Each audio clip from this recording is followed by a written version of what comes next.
Good evening, Buenas noches everyone. a todos. Veo que se están uniendo cada vez más personas. Bienvenidos a todos al seminario web de hoy. Comenzamos poco a poco. Quiero presentarme. Primero, me llamo Victoria Sablo, que soy directora de Ciencia y Nutrición en Nestlé Purina Petcare.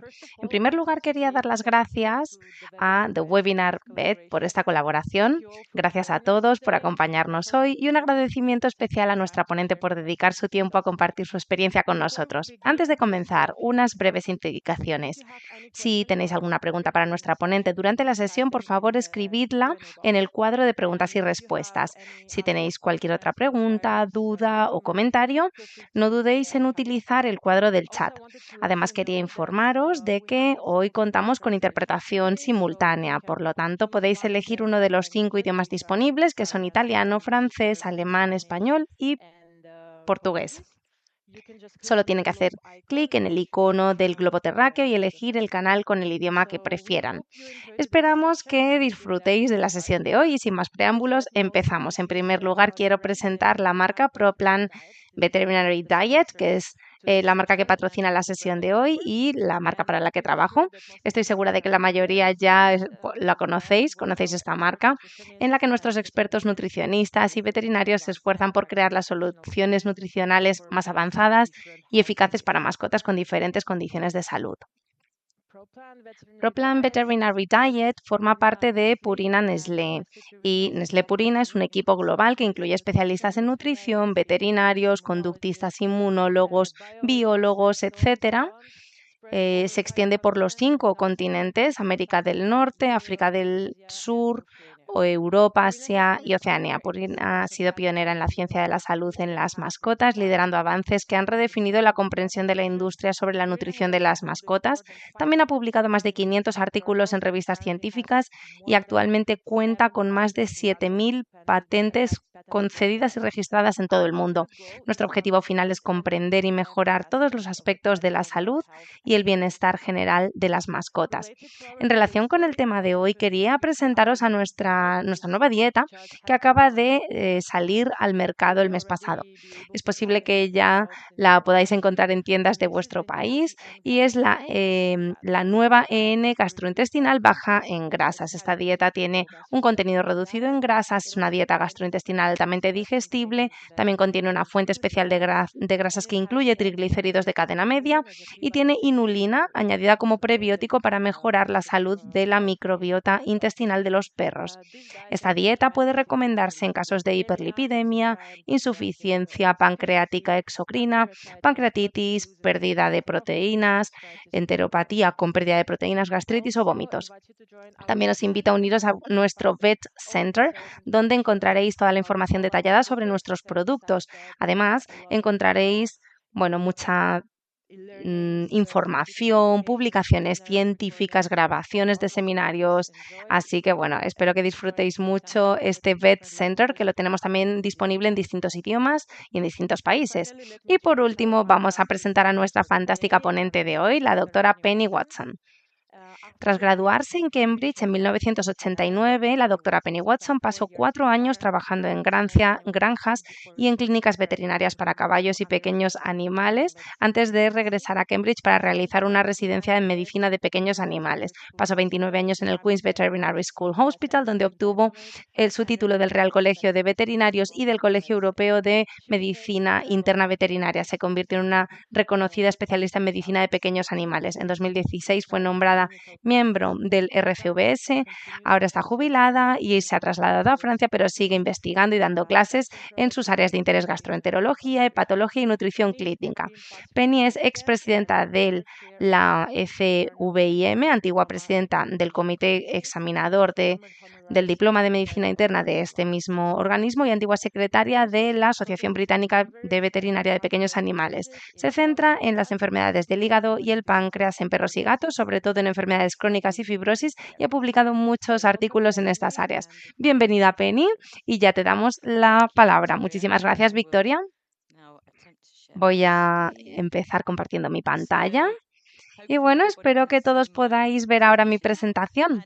Es un gran placer para mí poder estar aquí esta noche y hablaros sobre el papel de las dietas bajas en grasas en el tratamiento de afecciones relacionadas con la sensibilidad a las grasas en perros, ya que no solo me interesa especialmente por la nutrición cuando trabajaba en la universidad, sino que además, como veremos a lo largo de esta presentación, las dietas bajas en grasas son muy útiles en muchas otras afecciones que yo solía tratar y sobre las que he investigado.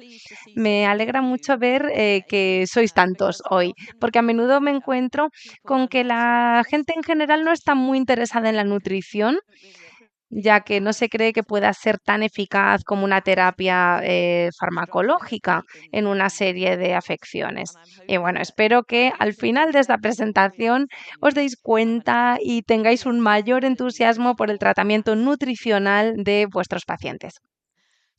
Así que vamos a hablar sobre ello. Tenemos muchos ejemplos que ver esta tarde. Y bueno, vamos a hablar de situaciones en las que las dietas bajas en grasas son útiles. Además, vamos a hablar de cómo decidir si la dieta que recomendáis a un cliente es realmente baja en grasas. Tendremos que hablar un poco sobre los cálculos de materia seca frente a materia húmeda, pero bueno, no va a haber muchas ecuaciones matemáticas. Los ejemplos de casos de los que vamos a hablar son vaciamiento gástrico retardado, reflujo gastroesofágico. Vamos a hablar particularmente sobre el uso de dietas bajas en grasas en la pancreatitis crónica y de cuándo se pueden utilizar en casos agudos, así como en casos de enteropatía. Y si nos da tiempo, si no nos han echado para entonces, hablaremos también de la hipertrigliceridemia familiar. Sabemos que la grasa es un nutriente importante. Debido al mensaje que se transmite a los seres humanos de que no debemos tomar demasiada grasa, tendemos a veces a tener una visión negativa de la grasa, pero realmente es muy importante en la comida para los perros y gatos como fuente de energía. Sabemos que todos los animales pueden utilizar proteínas, grasas o carbohidratos como fuente de energía, pero las proteínas no se utilizan como fuente de energía en perros y humanos, solo en gatos, porque normalmente se necesita a nivel estructural. Por tanto, la grasa es una fuente de energía importante y, como se puede ver aquí en esta diapositiva, tiene mucha más densidad energética que los carbohidratos. Siempre que haya suficiente oxígeno disponible, un gramo de grasa produce 37 kilojulios, comparado con 17 en el caso de un gramo de carbohidratos. Entonces, no siempre es algo malo y hay momentos en la vida en los que los perros necesitan aumentar sus niveles de grasa, especialmente cuando están gestantes, lactantes, cuando son animales en crecimiento y también cuando son animales que tienen mucha energía y tienen ciclos de vida muy activos también. Otra cosa que tenemos que tener en cuenta es que si se reduce la grasa en la dieta, hay que aumentar otra cosa para mantener la ingesta de energía. Por tanto, se suelen aumentar los carbohidratos o se pueden aumentar las proteínas. Definitivamente no se puede seguir una dieta baja en grasas, carbohidratos y proteínas. Hay que obtener al final la energía de alguna parte. Vamos a empezar entonces con un ejemplo de un caso. Este es Barney, que nos llegó a la facultad de veterinaria hace muchos años, antes de que estuviéramos, bueno, todavía llevábamos batas blancas, como se puede ver en esta foto. Se puede ver que está muy delgado y triste, tiene una sonda gástrica debajo del vendaje corporal. Y bueno, Barney era un labrador retriever, macho, castrado de 4 años, tenía un historial de 2 años de enteritis eosinofílica y había mostrado una respuesta muy mala a los inmunosupresores, a la prednisolona y a la azatioprina. De hecho, no solo había tenido una respuesta clínica deficiente, sino que además había desarrollado una infección cutánea fúngica secundaria que es muy típica en perros que toman inmunosupresores, es decir, una infección por alternaria. Para encima empeorar las cosas, recientemente le habían extirpado una gran parte del intestino delgado porque había estado jugando a lanzar piedras con los hijos del vecino, se había tragado muchas piedras y había sufrido obstrucciones intestinales. Por lo tanto, también padecía de síndrome de intestino corto, por lo que tenía muchos problemas. Nos llegó con anorexia completa, pérdida de peso y diarrea grave. Hablamos con el dueño y le explicamos que la única forma de tratar a Barney en este momento era retirarle todos los inmunosupresores y, como no comía, tendríamos que ponerle una sonda para alimentarle. De hecho, en ese momento recomendamos alimentarlo inicialmente con una dieta elemental humana, es decir, una muy básica que esperábamos que su intestino pudiera tolerar. Le hicimos algunas radiografías a Barney para asegurarnos de que no había nada más y, según se puede ver en la parte izquierda, se ve su estómago. Tiene una sombra gástrica muy agrandada, con algunas pequeñas áreas de hueso que parecen un signo de grava. Su estómago parece estar lleno de líquido. Esto nos sugería un retraso en el vaciado gástrico. Y en la otra radiografía podemos ver heces mal formadas en su colon, por lo que confirma que tenía un alto grado de diarrea. Le hicimos una endoscopia para colocarle una sonda de gastrostomía y encontramos restos de comida seca que había comido hacía 13 días y olía como si estuviera fermentando. Era un poco como el olor que desprende un caballo con la enfermedad de la hierba. Si alguno de vosotros ha estado, sabe a qué me refiero. Revisamos su estómago, le hicimos una biopsia de la pared gástrica y estaba completamente normal, no había tampoco obstrucción pilórica. Entonces nos preguntamos por qué tiene un retraso tan grande en el vaciado gástrico, porque todavía tiene comida que comió hace 13 días. Bueno, pues comprobamos motilidad normal en el estómago, los reflejos normales de alimentación, los reflejos del estómago y sabemos que tiene una motilidad compleja el estómago. Tiene una combinación de estiramiento vagamente mediado durante el llenado y al mismo tiempo estas contracciones que producen algunos alimentos en forma de bayas, luego el píloro, que se contrae 2 o 3 veces por minuto y deja salir partículas muy pequeñas, y con una dieta normal el estómago estaría vacío entre 10 y 12 horas después de haber comido en un perro normal, y depende de la consistencia y, como veremos ahora enseguida, el contenido de grasa y fibra. Y luego en ayunas, en los perros, pero no en gatos y conejos, se producen estas contracciones gigantes, estos complejos de motilidad migratoria en ayunas cada hora y media aproximadamente. Es muy importante que el vaciamiento gástrico se coordine cuidadosamente, porque ese es el último momento en el que se puede ralentizar realmente el paso de los alimentos por el intestino y permitir la digestión completa de los alimentos. Si los alimentos pasan por el intestino demasiado rápido, se producen estos bucles de retroalimentación que indican al estómago que no se vacíe tan rápidamente. Así que si hay demasiado ácido o grasa en el duodeno y la grasa es el nutriente más difícil de digerir, entonces se producen estas retroalimentaciones que indican que se retrasa el vaciado gástrico, y la más potente de estas señales proviene del íleon distal, y eso es lo que llamamos la pausa o el freno ileal, porque si la grasa y las proteínas no digeridas pasan al colon, no solo se desperdician recursos valiosos, sino que además tienden a causar diarrea, ya que las bacterias del colon las fermentan y producen sustancias nocivas.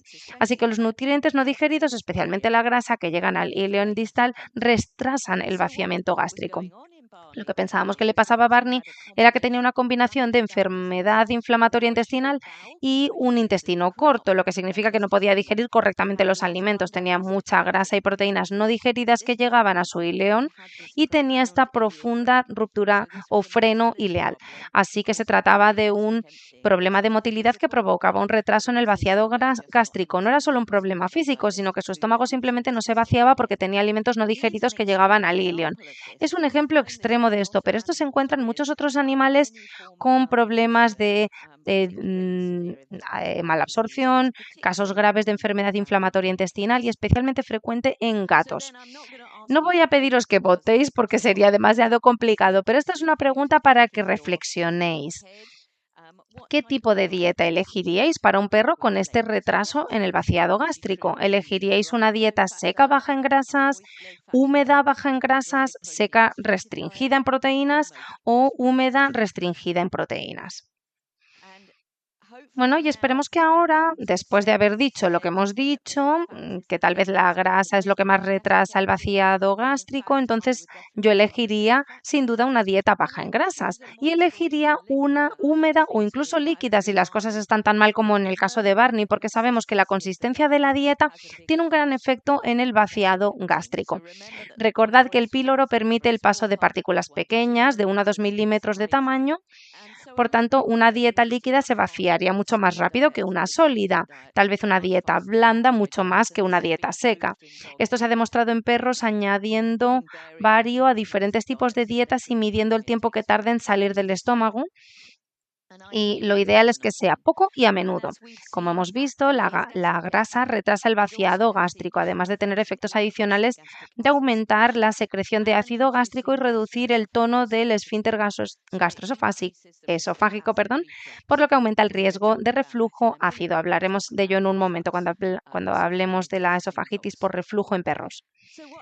¿Qué ocurrió con Barney? Bueno, pues le dimos poco alimento y muy a menudo con esta dieta elemental para humanos, y al principio empezamos con procinéticos para ayudarlo a vaciar su estómago, porque después de la primera comida, 2 horas, 3 horas después, fuimos a alimentarle de nuevo y seguía la comida inicial todavía en su estómago. Después del primer día fue muy difícil, pero después las cosas empezaron a mejorar. Utilizamos una dieta elemental líquida baja en grasas y fibra. Y luego, curiosamente, esta era la edad de Barney, probablemente fue uno de los primeros perros del Reino Unido en seguir una dieta de CHA, porque queríamos pasar de una dieta realmente elemental basada en péptidos a una dieta hipoalergénica de polipéptidos. Y la HA urinaria acababa de salir al mercado en el Reino Unido, así que la utilizamos. Hicimos una transición gradual, lo remojamos para asegurarnos de que no fuera solamente un alimento seco, sino que estuviera húmedo para poder digerirlo, y de hecho le fue muy bien a largo plazo. Nunca tuvo heces completamente formadas, siempre eran como un helado batido, pero bueno, fue ganando peso, mejoró su apetito y tuvo una buena calidad de vida. Así que ese fue el caso de Barney. ¿Qué pasa con nuestro segundo caso? Es el de Blue. Blue era una collie barbuda de 2 años que acudió a nosotros con un historial de una semana de arcadas y náuseas. Recopilamos cuidadosamente su historial y parecía un caso bastante típico de regurgitación esofágica, pero con 1 o 2 aspectos inusuales. Por lo general era pasiva, se producía en un momento variable después de comer y a menudo al hacer ejercicio. Blue salía a hacer ejercicio, bajaba la cabeza y le salía la comida y mucha saliva blanca. Lo inusual de esta regurgitación era que le causaba cierto malestar, especialmente cuando tragaba. Definitivamente también le causaba dolor, malestar y bueno, cuando luego Blue intentaba volver a comer después de regurgitar. Esto es muy típico de la regurgitación, pero con algo de malestar, lo que nos alertó sobre la posibilidad de que Blue pudiera tener un grado de esofagitis además de regurgitación. Pensando en las causas comunes de la regurgitación, tenemos cuerpos extraños en el esófago, megaesófago, como se puede ver en esta radiografía, esófago dilatado y lleno de gas, riganomía vascular, reflujo gastroesofágico y esofagitis. Y después, quizá las causas menos comunes son la estenosis esofágica, la hernia hiatal, que por lo general es poco común a menos que tengan bulldogs franceses entre sus pacientes, ya que son propensos a padecerla. Podemos ver también divertículos esofágicos, masas periesofágicas o intersuscepción gastroesofágica. Así que recabamos un poco más de información sobre el historial de Blue para intentar comprender si tenía algún cuerpo extraño y si había algún otro factor predisponente. Y descubrimos que había recibido una anestesia general 3 semanas antes, creo, para una intervención dental. Y bueno, estaba delgada, pero no había otras anomalías en el examen clínico ni nada más en el historial. Pero la anestesia general nos hizo preocuparnos por el reflujo gastroesofágico durante la anestesia. La radiografía torácica de Blue no mostraba ningún indicio de megaesófago y supongo que si no hubiéramos sospechado de un reflujo gastroesofágico lo habríamos dejado así, pero teníamos muchas sospechas de que pudiera haber reflujo y quizá una estenosis debido a los antecedentes, así que le dimos a Blue un poco de bario. El bario y el líquido realmente no delinearon muy bien la lesión, pero surgieron que había una lesión sobre la base del corazón y luego le dimos a Blue con un poco de comida con mucho cuidado porque siempre existe riesgo de aspiración con la enfermedad esofágica y pudimos ver una estenosis aquí sobre la base del corazón. Ahora, si hubiera sido una perra joven, nos habría preocupado una anomalía del anillo vascular, pero como ya es mayor y se le ha administrado recientemente una anestesia, nos preocupaba que se tratara de una estenosis como resultado del reflujo esofágico tras la anestesia general. No realizaríamos una esofagostomía en un caso como este, como primera prueba, ya que puede haber múltiples estenosis después de la anestesia y probablemente no podríamos pasar de esta primera estenosis para ver las demás. Además, siempre existe el riesgo de que al anestesiar a un perro con megaesófago se produzca una neumonía por aspiración, pero esto es algo que haremos para intentar tratar la estenosis. Así que diagnosticamos una estenosis esofágica como resultado del reflujo gastroesofágico durante la cirugía y clínicamente también en la esofagitis. Y acabo de poner esta imagen porque hemos visto este caso recientemente, solo para mostraros lo graves que pueden ser las estenosis. En realidad se trata de un gato, este caso, y este era una estenosis grave como resultado del uso de antiinflamatorios no esteroideos por vía oral y obviamente sin acompañarlos de líquidos o alimentos. Y uno de estos debió quedarse atascado en el esófago y resultó muy difícil de tratar. Se queda un agujero minúsculo en el esófago después en este gato. Por tanto, el reflujo es un riesgo en la cirugía. No ocurre en todas, pero depende del tipo de cirugía y también de la duración del contacto. Y también de si el reflujo del animal es contenido duodenal, además de contenido gástrico, porque si hay ácido y también proteasas y bilis, entonces es más probable que se produzcan daños. Es un riesgo pequeño, pero potencialmente grave, ya que las estenosis pueden ser muy difíciles de tratar y pueden aparecer hasta 14 días después de la anestesia. Y, como hemos mencionado, pueden aparecer en múltiples lugares. Trataríamos una esofagitis si supiéramos o sospecháramos que hay una esofagitis de forma temprana y agresiva, ya que existe un alto riesgo de estenosis y también de neumonía por aspiración. Si el animal está muy enfermo, ponemos a administrarle líquidos y electrolitos, de lo contrario le daríamos ácidos inhibidores de la secreción gástrica, inhibidores de la bomba de protones, ameprazol, suspensión de sucralfat y en la fase aguda pequeñas cantidades de alimentos bajos en grasa con frecuencia. ¿Y por qué? Porque, como hemos visto, aumentan el riesgo de reflujo gastroesofágico, ya que reducen el tono del esfínter gastroesofágico. Por lo tanto, en cualquier enfermedad, si tenemos ese reflujo y se padece esofagitis, una dieta baja en grasas intentará ayudar a detener el reflujo continuo del estómago. De hecho, siempre recuerdo que mi suegra tenía una hernia de hiato y le dijeron que no comiera cosas como fish and chips porque aumentaría el riesgo de reflujo con su hernia. Así que Blue tenía dos estenosis. Esto fue antes de que le dispusiéramos de estos globos para dilatar la estenosis. Lamentablemente, en la segunda intervención, Blue sufrió una ruptura y contrajo una mediastinitis grave, lo que le causó la muerte. En realidad, esto no es tan inusual. Dependiendo del estudio que se lea, la mortalidad registrada con estenosis esofágicas y su tratamiento oscila entre el 12 y el 23%, lo que supone una mortalidad bastante elevada. Por tanto, debemos intentar evitarlas en la medida de lo posible. Y después de la cirugía, le dimos una dieta lo más baja en grasas posible con omeprazol y pasta de grasa sulcral. Y evitamos colocar sondas nasofágicas después porque si el esófago está inflamado, estas podrían aumentar el riesgo de que se repita la estenosis.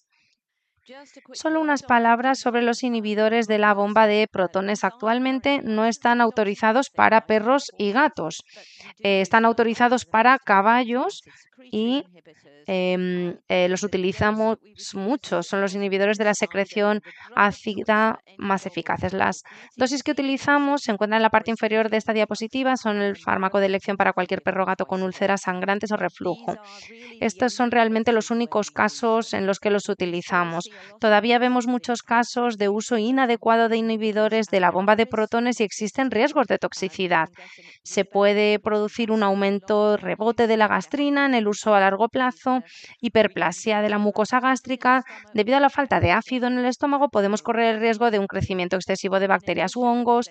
Además, como llega menos ácido al duodeno, lo cual no es normal, no es la fisiología normal, se tiende a producir efectos en la flora intestinal. Se puede producir una disbiosis bastante marcada y después causar anorexia y diarrea. Así que, por favor, advertencia, no son antieméticos, son antiácidos y solo están indicados en úlceras sangrantes y animales con reflujo gastroesofágico. Si creéis que tenéis un mayor riesgo de ulceración, probablemente sea mejor utilizar un bloqueador H2, que es menos potente si hay un mayor riesgo, pero sin ulceración.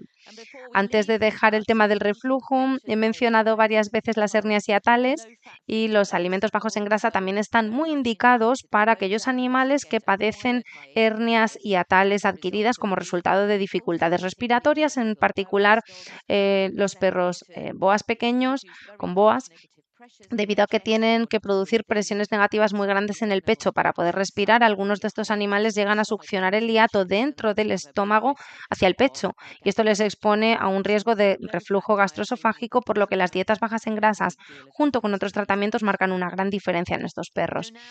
Ahora vamos a avanzar hacia el intestino y aquí os presento a Missy, un caso que atendió Ben Harris cuando estaba haciendo la residencia con nosotros en la Facultad de Veterinaria. Se trata de una hembra de 6 años de raza Staffordshire Bull Terrier con un largo historial de apetito selectivo, vómitos ocasionales y diarrea. Recientemente la diarrea había empeorado, era de color marrón claro, acuosa y se presentaba a diario con una reducción de apetito. En el momento en el que nos la trajeron, se le había alimentado con una dieta casera a base de pollo cocido, conejo picado y carne picada cruda, por lo que probablemente no era especialmente baja en grasas. Examen clínico, nada destacable, salvo que quizá había un ligero engrosamiento de las asas intestinales en la palpación abdominal, pero sin dolor abdominal.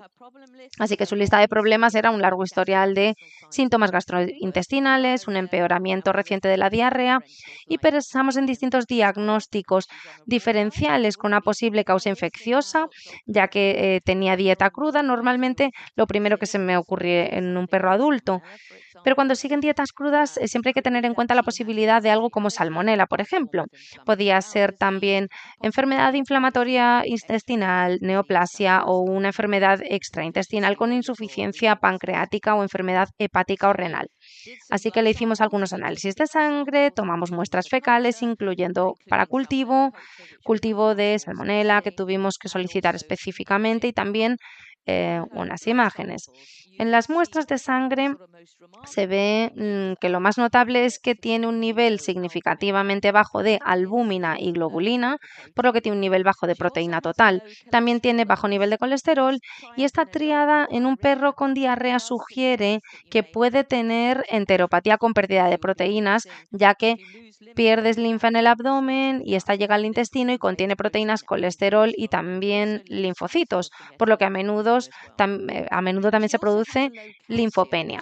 También tiene un nivel bajo de calcio, lo cual puede deberse simplemente a que ha reducido la unión de proteínas debido a su bajo nivel de albúmina, por lo que su calcio ionizado puede ser normal, pero si se tiene la posibilidad, merece la pena comprobar el calcio ionizado, ya que también se ha demostrado que los perros con enteropatía con pérdida de proteínas también tienen un mayor riesgo de deficiencia de vitamina D, por lo que también puede deberse a eso. Y su ALT está moderadamente elevada, por lo que puede ser una reacción a lo que le está pasando en su intestino. Sus veterinarios comprobaron los niveles de folato B12 en cuanto a la inmunoreactividad y todos eran normales y su ratio de proteína creatinina en orina también era normal, por lo que es bueno descartar una pérdida en la orina. Normalmente eso sería solo albúmina, pero en ocasiones los perros pueden tener tanta enteropatía con pérdida de proteínas con nefropatía con pérdida de de proteínas, ambas cosas. Tomamos 2 muestras fecales, las analizamos en busca de patógenos, parásitos, bacterias y no encontramos nada. La ecografía abdominal mostró hipercoextricaciones en todo el intestino delgado, lo que sugería linfagiectasia, y las paredes del duodeno y del yeyuno estaban ligeramente engrosadas. El páncreas, riñones, hígado y bazo no presentaban nada destacable. Por tanto, concluimos que la pérdida de proteína se producía en el intestino, su hígado no presentaba anomalías, aparte de este pequeño aumento de la LT. No disponíamos de una biopsia para confirmarlo. Su dieta era lo suficientemente rica en proteínas, aunque era casera, por lo que no se trataba de una alergia a las proteínas alimentarias, y su cobalamina era normal, pero su calcio era bajo, como ya hemos dicho. Voy a pasar de esta diapositiva. Y bueno, ¿qué vamos a aconsejar ahora? Tratamiento presuntivo, tal vez con una dieta de una sola fuente de proteínas, o hacemos una biopsia y hacemos una por vía endoscópica o mediante la parotomía. Nos preocupaba lo suficiente descartar una neoplasia difusa, en particular un linfoma, por lo que decidimos con el dueño realizar una endoscopia después de debatir riesgos y beneficios, ya que siempre existe un pequeño riesgo con la anestesia, especialmente en animales con bajos niveles de albúmina. Su esófago, estómago y duodeno tenían un aspecto normal. Realizamos múltiples biopsias del tracto gastrointestinal superior. No se le realizó una exploración ileal. Las biopsias gástricas no mostraron nada destacable, pero su duodeno sí mostraba una enteritis linfoplasmocítica moderada y una dilación lateral leve. Y en realidad nuestros patólogos son muy reacios o poco dispuestos a decir nada sobre los lacteales en las biopsias endoscópicas, así que nos pareció que era realmente importante que dijeran que había una dilatación lateral leve. Por tanto, teníamos una fuerte sospecha de que Missy tenía linfagiectasia. La enteropatía con pérdida de proteínas en perros suele estar causada por enfermedad inflamatoria intestinal linfoplasmocítica o eosinofílica grave, en particular linfoma u otros tumores intestinales, y linfagiectasia. También la hemos visto a veces en perros con pancreatitis crónica continua, pero también es posible tener más de una enfermedad concurrente, así que la linfagiectasia, por ejemplo, podría producirse de forma secundaria a una enfermedad inflamatoria intestinal o a un linfoma. Por lo tanto, la linfagiectasia puede ser primaria o secundaria y el diagnóstico es difícil porque muchos patólogos quieren biopsias de espesor completo, pero en el caso de Missy la ecografía ya era sugerente. Hay algunos hallazgos sugerentes en la ecografía y luego la patología volvía a ser sugerente, así que hicimos un diagnóstico presuntivo de linfagiectasia potencialmente secundaria a una enfermedad inflamatoria intestinal. Trataríamos estos casos con una dieta baja en grasas y podríamos añadir esteroides si pensamos que es secundaria a la inflamación. Pero la dieta baja en grasas es crucial porque reduce el flujo linfático. Y dado a que es la pérdida de linfa en el intestino desde los vasos linfáticos lo que causa la diarrea, esto debería reducirla.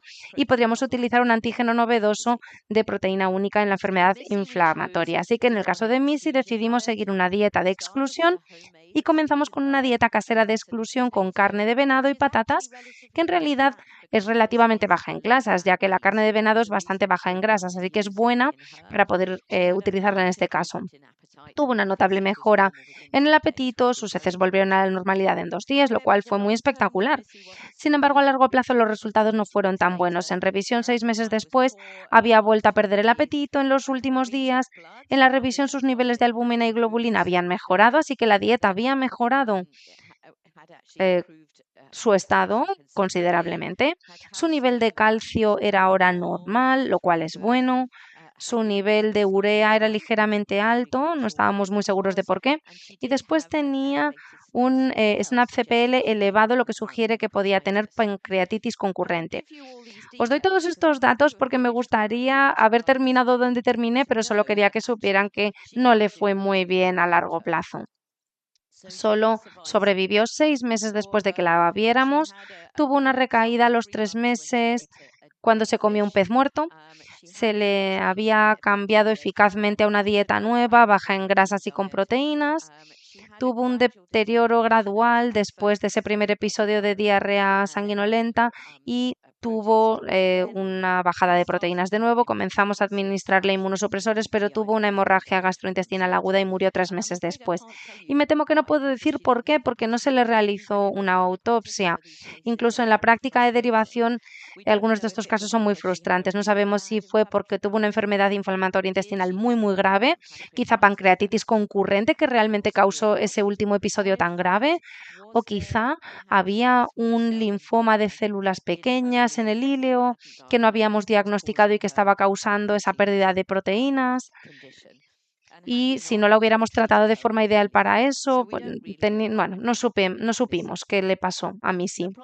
El problema con las enteropatías con pérdida de proteínas en los perros es que el pronóstico puede ser deficiente y siempre advertimos de ello a los dueños. Puede ser a que la enfermedad subyacente es grave o que algunos de esos casos tienen un linfoma gastrointestinal que no estamos diagnosticando.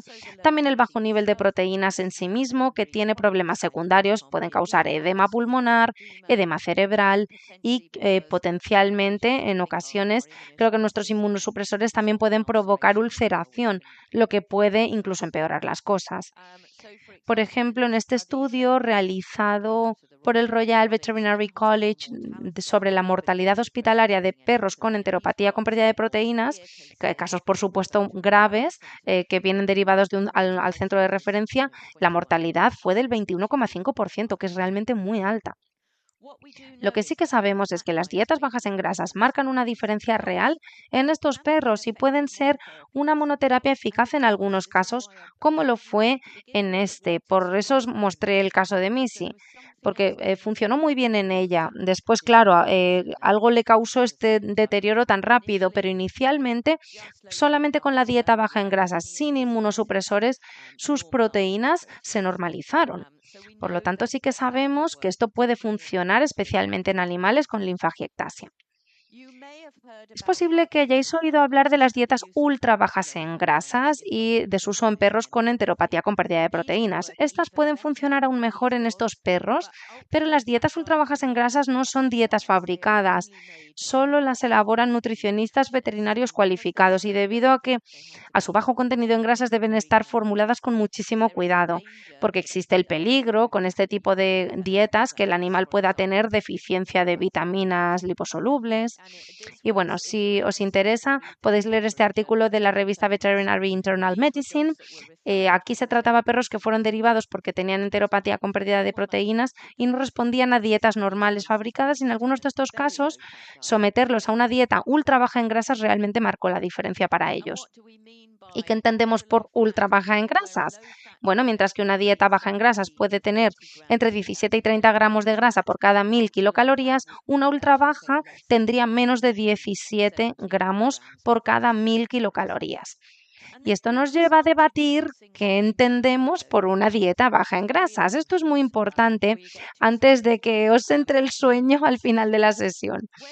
Cuando estáis buscando con los dueños lateral de una bolsa, ¿no? Una lata de comida, veréis el porcentaje de grasa en el lateral. Por ejemplo, para este caso de purina, que es una N gastrointestinal bajo en grasas, veréis que el contenido de humedad es realmente bastante bajo, 24% de proteínas, 7,5% de grasas.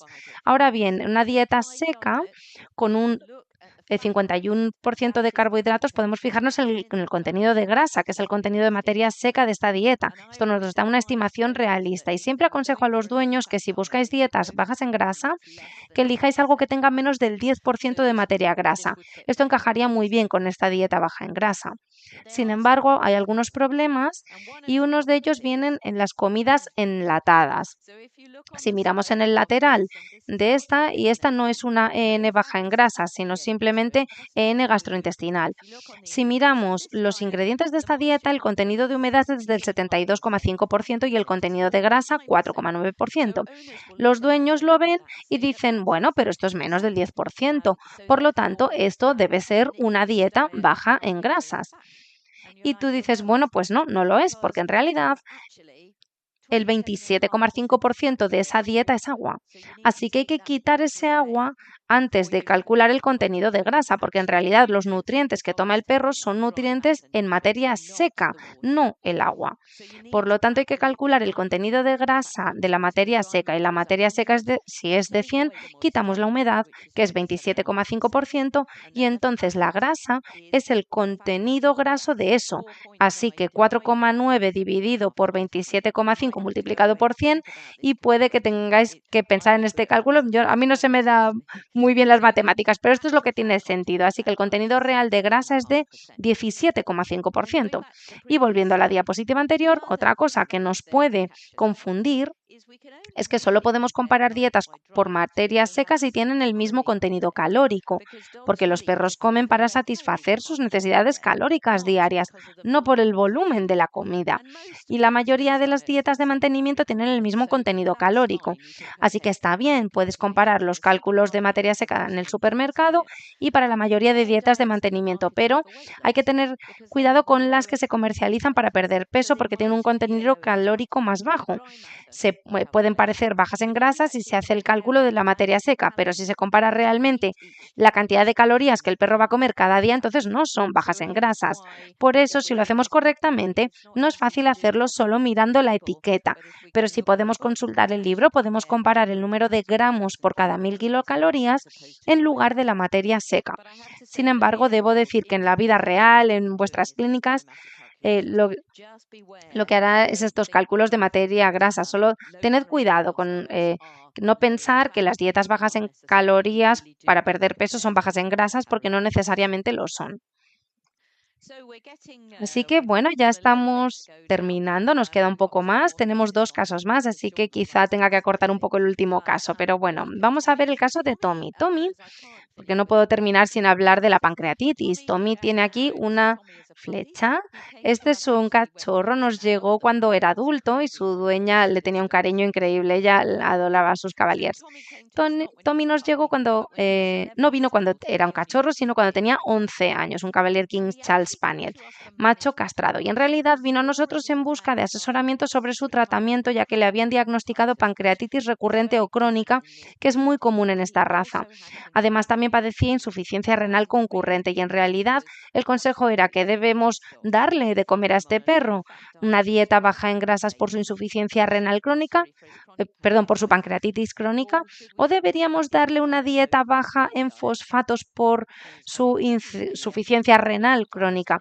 Pero las dietas renales suelen ser altas en grasas porque son altas en calorías, ya que los perros con insuficiencia renal crónica no quieren comer. Por lo tanto, tienden a ser relativamente densas en calorías. Tommy tenía un historial clásico de Cavalier. Tenía todo lo que los Cavaliers suelen tener. 5 años le hicieron una resonancia magnética que diagnosticó siringomielia, que era leve con signos clínicos asociados, sordo desde los 8 años, tenía un soplo cardíaco desde los 9, que era una enfermedad de la válvula mitral, úlceras recurrentes por falta de hierro, enfermedades dentales recurrentes y luego la insuficiencia renal crónica a los 9 años. Entonces el veterinario le había cambiado una dieta renal, lo que le provocó episodios de pancreatitis. De ahí la discusión sobre la dieta. En el examen clínico, aquí se le ve dormido, siendo adulto, estaba alegre y movía mucho la cola, lo cual es extraordinario teniendo en cuenta todas las enfermedades que padecía. Tenía una úlcera corneal en el proceso de curación en el ojo izquierdo, no presentaba signos de dolor abdominal, pero tenía un soplo sistólico de grado medio y un buen volumen de pulso femoral. Los resultados del análisis: aumento de urea y creatinina, típico de un perro con insuficiencia renal crónica, y un nivel elevado de fosfato. También nivel elevado de calcio, lo que suele ocurrir en estos animales con hiperparatiroidismo renal secundario, y tenía un aumento moderado de colesterol, pero los triglicéridos y otros electrolitos estaban normales. Tenía un ligero aumento de las enzimas hepáticas y su ratio proteína-creatinina en orina estaba aumentado. Tenía la orina poco concentrada, un cultivo negativo y una presión arterial sistólica normal, por lo que estaba relativamente normal. Hematología, pues aquí se mostró una anemia leve no regenerativa, de nuevo típica de la insuficiencia renal crónica, y un recuento de plaquetas muy bajo, pero había aglomeraciones de plaquetas y se observaron macroplaquetas. Por tanto, su recuento era probablemente más alto que este, pero aún así puede que solo fuera de unos 50 porque es un Cavalier y tenía las plaquetas gigantes estas que suelen tener los Cavaliers, y se ha demostrado que este pequeño número de plaquetas grandes en esta raza están presentes en aproximadamente la mitad de los animales de esta raza en el Reino Unido. Tenían un umbral de activación más bajo para la agregación, por lo que coagulan perfectamente y explica las aglomeraciones de plaquetas en el esquema hematológico. Por tanto, esto es algo normal y no nos preocupaba en demasía. Así que bueno, traje a Tommy como caso para demostrar que a veces tenemos problemas porque tenemos perros con pancreatitis crónica que tienden a responder muy bien a las dietas bajas en grasas. Tienden a reducir la gravedad de sus recaídas y, lo que es más importante, reduce el dolor en el tratamiento a largo plazo. Pero puede ser difícil porque si estos perros tienen una enfermedad concurrente, en particular la insuficiencia renal crónica, que es común especialmente en Cavalier y Cocker, entonces, ¿qué hacemos? ¿Les ponemos una dieta renal baja en fosfato y nos arriesgamos a empeorar la pancreatitis, o les ponemos una dieta baja en grasas? Lo ideal sería que las empresas de alimentos para mascotas nos proporcionaran una dieta baja en fosfato y grasa para estos perros, pero en el caso de Tommy conseguimos que un nutricionista veterinario cualificado le preparara una dieta casera baja en fosfato y grasa. Así pudimos elaborar algo que era ideal para ambas enfermedades. Además, necesitaba analgesia cada vez que tenía un brote, y en el Reino Unido solemos utilizar paracetamol para perros, no para gatos, porque tenemos un producto autorizado, y también tramadol, cuya eficacia es cuestionable, pero es difícil saber qué utilizar para el tratamiento domiciliario de estos perros. Y disfrutó de una buena calidad de vida durante otros 6 meses antes de que se le practicara eutanasia por insuficiencia renal. En la pancreatitis creemos que las dietas bajas en grasas marcan una diferencia real en el dolor, tanto en enfermedad aguda como en crónica. Esto se ha reconocido en seres humanos, pero es anecdótico en perros. Y en realidad no hay pruebas de que la grasa aumente la gravedad de la enfermedad desde el punto de vista histológico. Por lo tanto, si tienes un animal en el hospital que está siendo eh, eh, se le está dando analgesia adecuada con opiáceos intravenosos, entonces las cantidades normales de grasas también.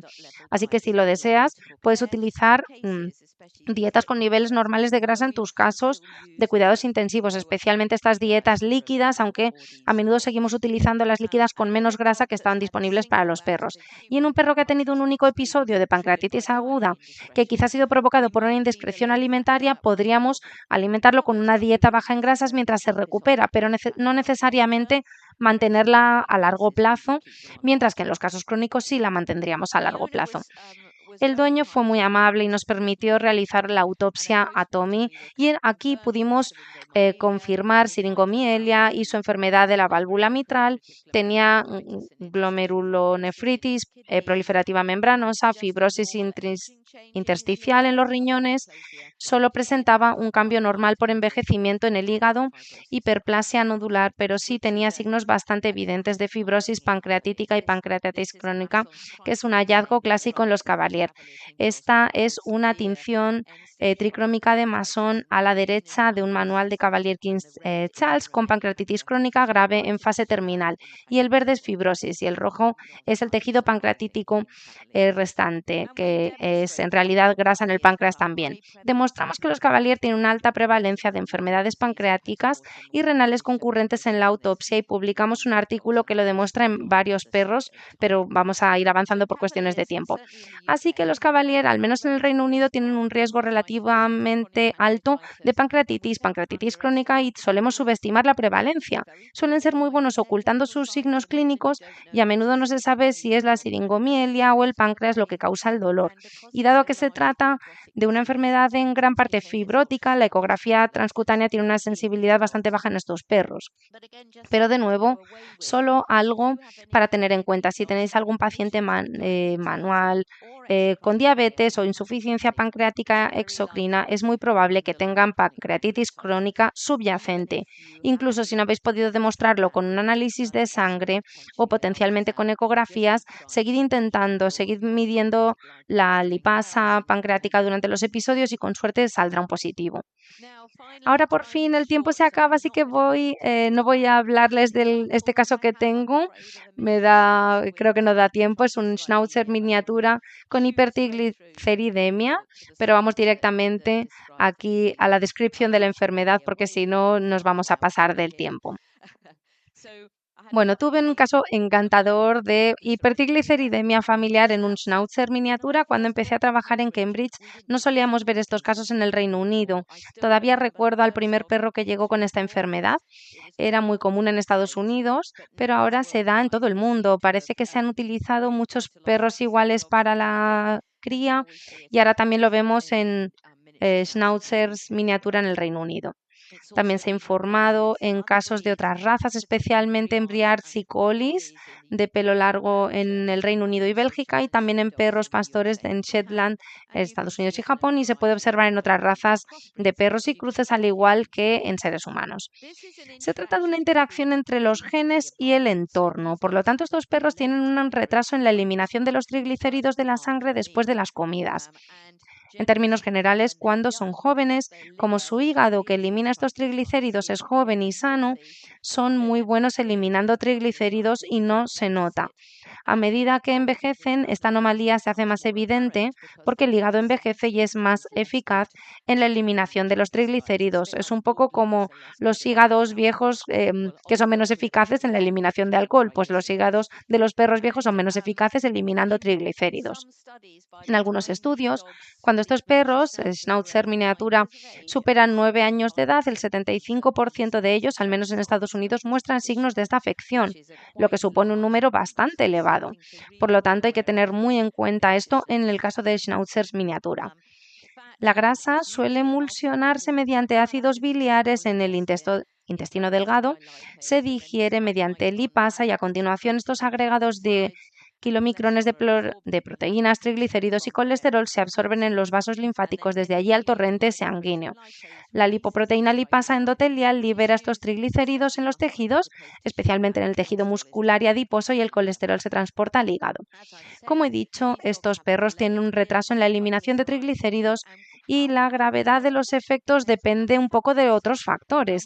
En qué medida está envejeciendo su hígado, la grasa de su dieta es alta o no, porque si ya estamos siguiendo una dieta baja en grasas es posible que no lo notemos, y cuanto más se envejece el perro, pues peor es.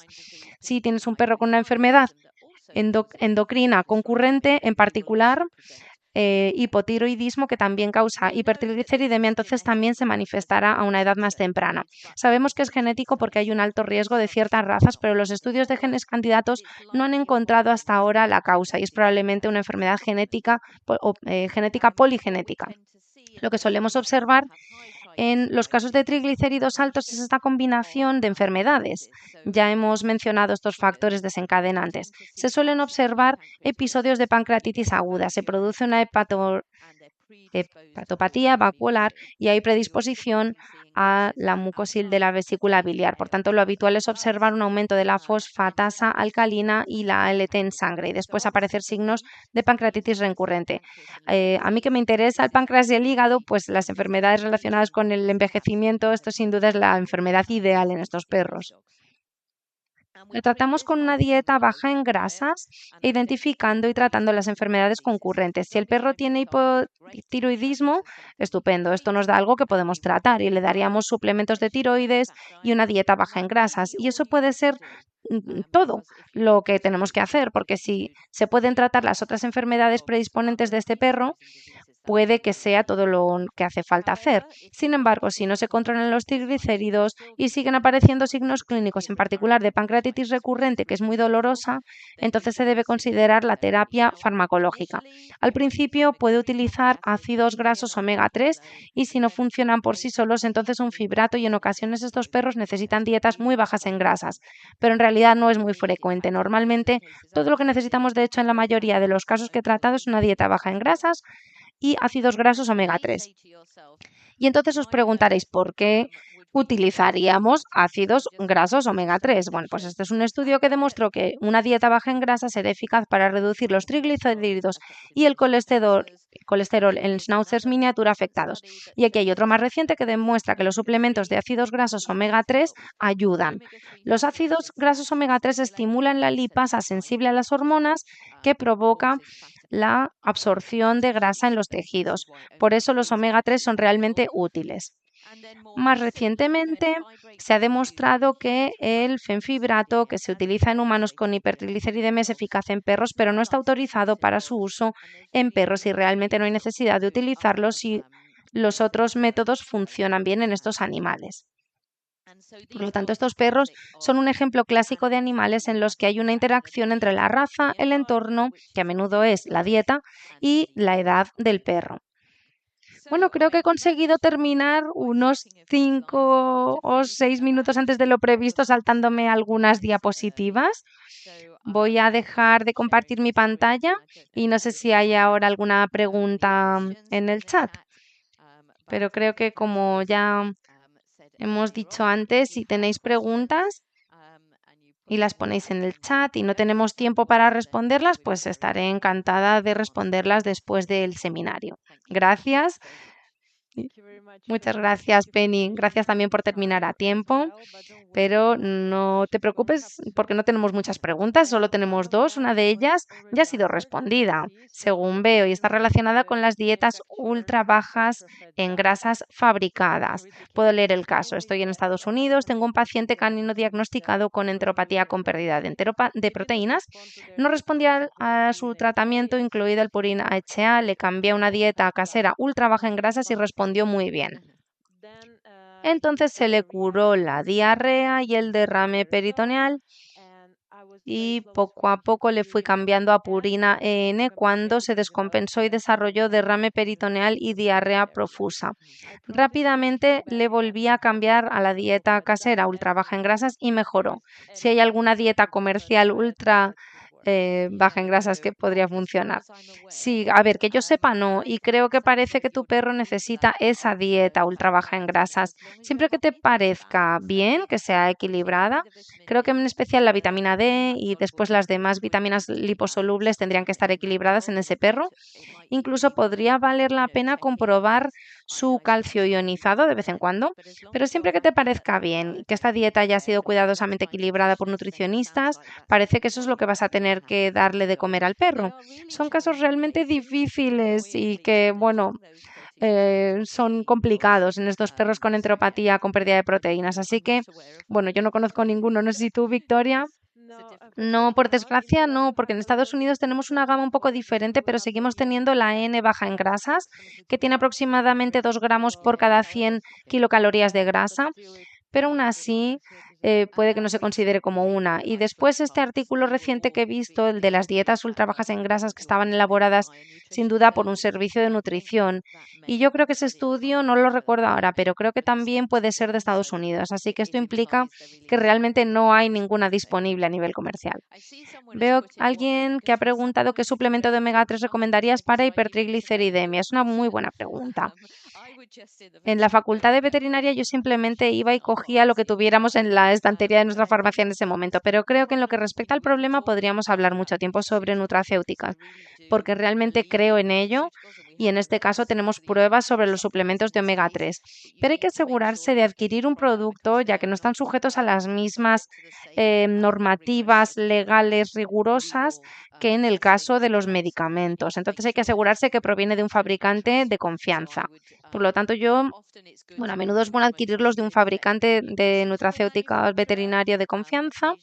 A veces la gente los compra de su propia farmacia a un fabricante de nutracéuticos para humanos, pero yo querría saber que se trata de alguien de confianza para estar seguro de que lo que dicen que contiene el suplemento realmente está. Otra cosa que deben tener en cuenta los dueños es que si van a comprarlos, asegurarse de no adquirir ningún tipo de aceite de pescado con vitamina D añadida, ya que se corre el riesgo de intoxicación por vitamina D en los perros si se lo administran ellos mismos. Lo ideal es darles un veterinario que sepas que no contiene exceso de vitamina D. Y perdón por la respuesta tan larga para la pregunta corta. Sí, y es que varía según el país. Yo ahora vivo en Francia y recientemente me he dado cuenta de que los nutracéuticos disponibles en Francia son muy diferentes a los del Reino Unido, lo cual me sorprende porque estamos muy cerca, pero bueno, eso ya es. Es cierto. Y también tenemos dos preguntas sobre ¿qué opinas de la idea de la dieta baja en grasas con un aglutinante para perros que necesitan una dieta baja en grasas y fosfatos? Es una muy buena pregunta y me alegro de que la hayáis hecho porque esto no lo había comentado. Puede que funcione y puede que no. Puedes intentarlo. El problema es que la mayoría de las dietas normales para perros contienen bastante fosfato ya que viene con la proteína. Y tenemos un dicho en inglés que dice que es como silbar al viento, que quiere decir que no va a marcar una gran diferencia, pero bueno, vale la pena intentarlo. Y si funciona, fenomenal, pero normalmente los aglutinantes de fosfato funcionan mejor si se utilizan junto con una dieta restringida en fosfato. Sí, muy bien, gracias. Siguen llegando preguntas. Em, ¿Dónde se puede encontrar un nutricionista veterinario? Pues mira, lo que se puede hacer es entrar en la página web de la EBVS, la Junta Europea de Especialización Veterinaria, y buscar especialistas en nutrición, porque creo que es muy bueno contar con un especialista europeo en nutrición o un especialista de la ACVIM. No sé si se puede hacer lo mismo en Estados Unidos. Probablemente podéis consultar la ACVIM o el Colegio Europeo de Nutrición Veterinaria y ver quiénes están registrados. Yo conozco a 2 en el Reino Unido y creo que en realidad ahora son 3, pero se trata de averiguar quién es especialista en nutrición veterinaria en tu país y yo buscaría especialistas en nutrición estadounidenses o europeos. Ahora hay bastantes ya, sí. Muy bien, de acuerdo. Gracias. Bueno, me temo que se nos ha acabado el tiempo, pero podemos recopilar las preguntas y enviar las respuestas, supongo, al día siguiente. Sí, sí. También quería mencionar que podéis recoger los certificados de desarrollo profesional continuo y tendréis las grabaciones en 24 horas. Así que dentro de ese plazo tenemos que terminar nuestra sesión. Muchas gracias. Una vez más, Penny, ha sido muy interesante. Yo me quedaría escuchando, bueno, mínimo 2 horas.